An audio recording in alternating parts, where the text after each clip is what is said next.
Hello everybody, Kawazi here. I'm going to take a slightly different pace with this video and have a look at the economy side of Magic the Gathering Arena, because most of my videos are normally about decks, especially trying to be competitive decks, not always.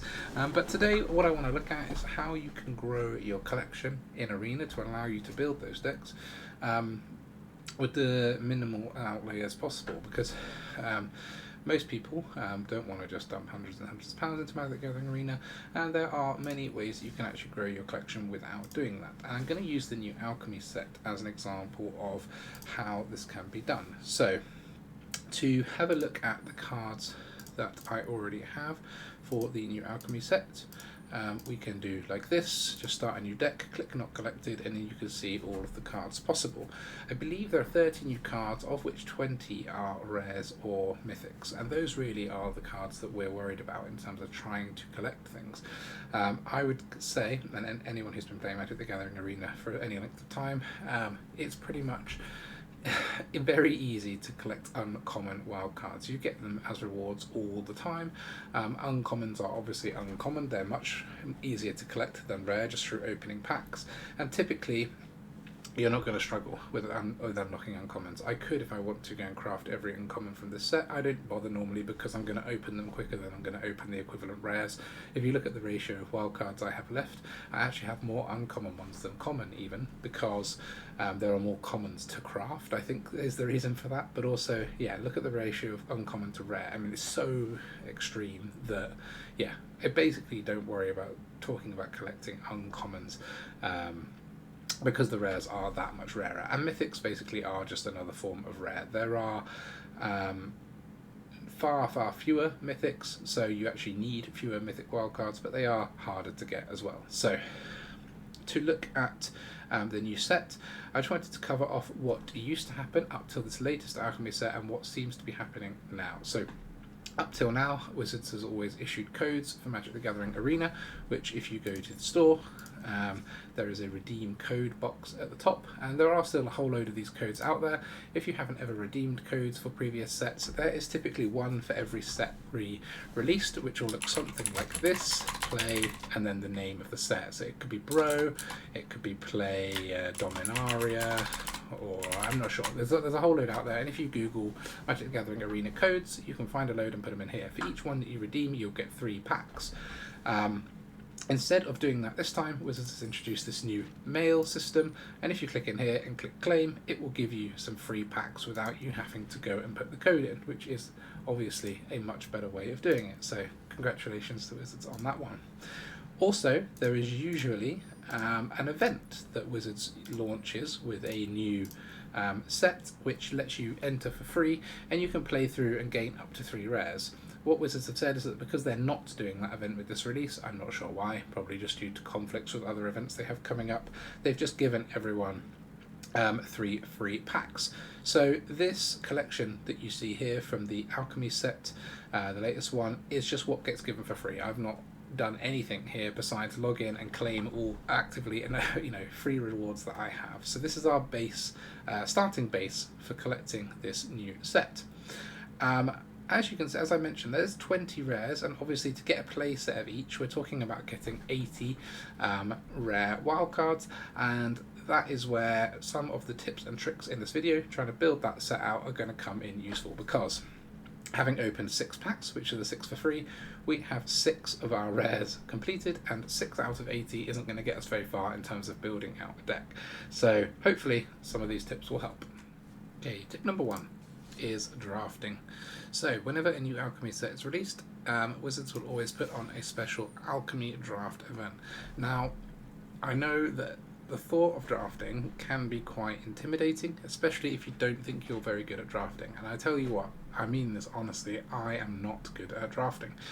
But the reason that I still think drafting is worth it nonetheless is that the drafts cost either 1,500 gems or 10,000 gold to enter. Now, if you're free to play, in other words trying to spend nothing at all, obviously gold will be your only method of entering these. However, you can build up gems as well if you are a regular player. They release gems for free sometimes, but it is a lot rarer. So 10,000 gold isn't actually that hard to come by, because If you build up these events that the game gives you for free, you can get 500 gold for completing what is actually normally a relatively easy task, and then you get up to three of these at a time. So I think it releases one each day, and you get a minimum of 500. I think it's even up to 1,000 gold for each task. So, you're talking at least once a month you can enter these events. To get to events, you just go play at the top. There is this thing called events, and there will be a draft.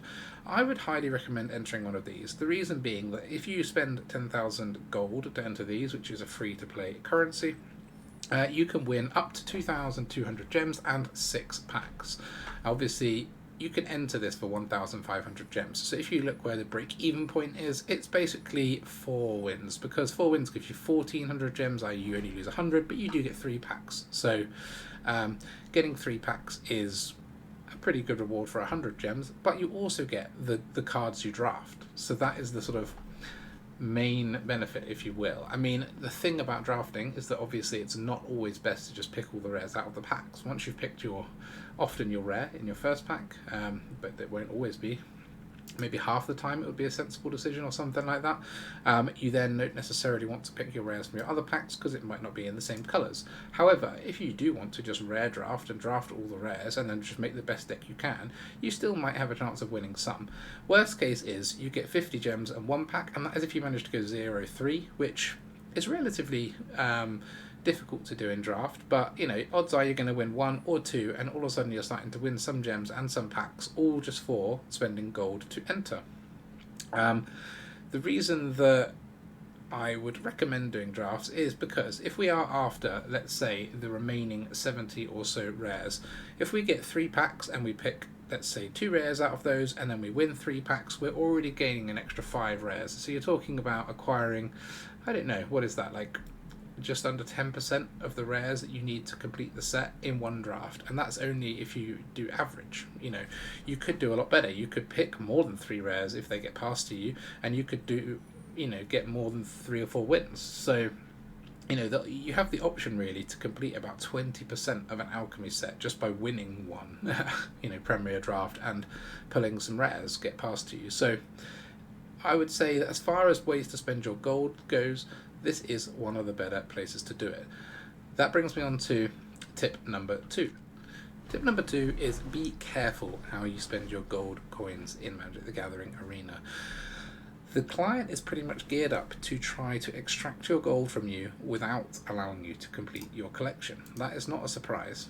Every business wants to drain you of the resources that you buy or that they give you for free in order that you don't spend it on the things you really want, so that you have to spend more money. That shouldn't be a surprise to anyone.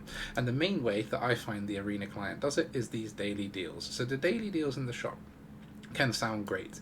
So you get 50% off of a cosmetic. Well, that sounds like a big discount. If I got 50% off a pint of milk in the shop, I will be a happy boy. But if you look at, for example, this Crested Sunmare cosmetic, 50% off takes it down to 3,000 gold or 600 gems, which is a lot. So 3,000 gold is 3 packs, or in other words, 1/3 pretty much of a draft entry, and all you're getting is the cosmetic for 1 skin. You don't even actually get the card, you just get the cosmetic. So I mean, even though it's 50% off, it is still really expensive, and that applies even down to these. Like, I like buying cosmetics as much as the next person, and if they come up here at 80-90% off, then I might go in and buy them. If it's like 100 or 200, 300 gold coins even, then maybe it's worth it. But to me, spending anything close to 1,000 on a cosmetic just seems not worth it, and it's going to cost you building out your collection in the long run. Okay, tip number 3 is to utilize the events. And by the events, I'm talking about within the events tab, there is this alchemy event and traditional alchemy event. Now the difference between these two is the alchemy event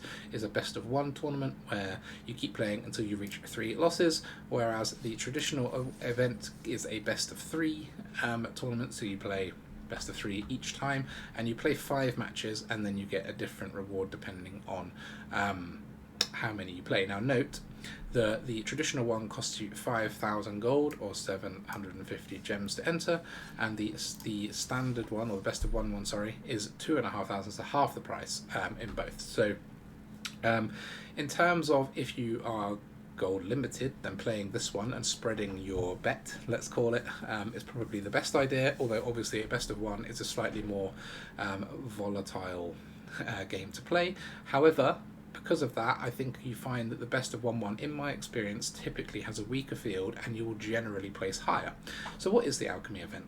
So you take an alchemy constructed deck, which obviously you could just find one online. You can find them on this channel. You can find them on websites such as EtherHub or Untap.gg. There are plenty of websites where Magic decks are listed. A quick Google will find you some. And often they will have tried and tested proven win rates that you can see. You can see exactly how to play them. If you see a channel like this, there'll be examples of how to play the deck, how to play against certain matchups. So you can enter this event knowing that you're pretty well prepared to deal with what you play against. Now, a lot of people will enter these events just because they're fun. And they're not expecting to get a lot of wins. However, if you are just trying to build up your collection, I would seriously suggest either, if you're confident in brewing a deck, brew your own deck and enter, or just net deck something. Find something that you know is a good deck and enter. Because the reason that these, I think, are pretty good value for money is it effectively costs you 2.5 packs to enter. Now, obviously the gold you can get for free, as I talked about previously, or you could enter this with a relatively small number of gems. The reason these are pretty good value is if you get 3 wins before you get your 2 losses. In other words, you're roughly an even player. You expect to win as much as you lose. You're going to get into one of these 2 brackets. You're going to get potentially 200 gems and 1 pack. So 1 pack is worth 1,000 gold coins, and 200 gems is obviously worth something between 1 and 2 packs. So that is if you are completely break even. You're going to be basically just under break even in this event, but you have all this potential upside to get. So anything over 3 wins, so I'm talking here. I mean, 5 is the true break even, because if you look, you're getting 400 gems and 2 packs for free.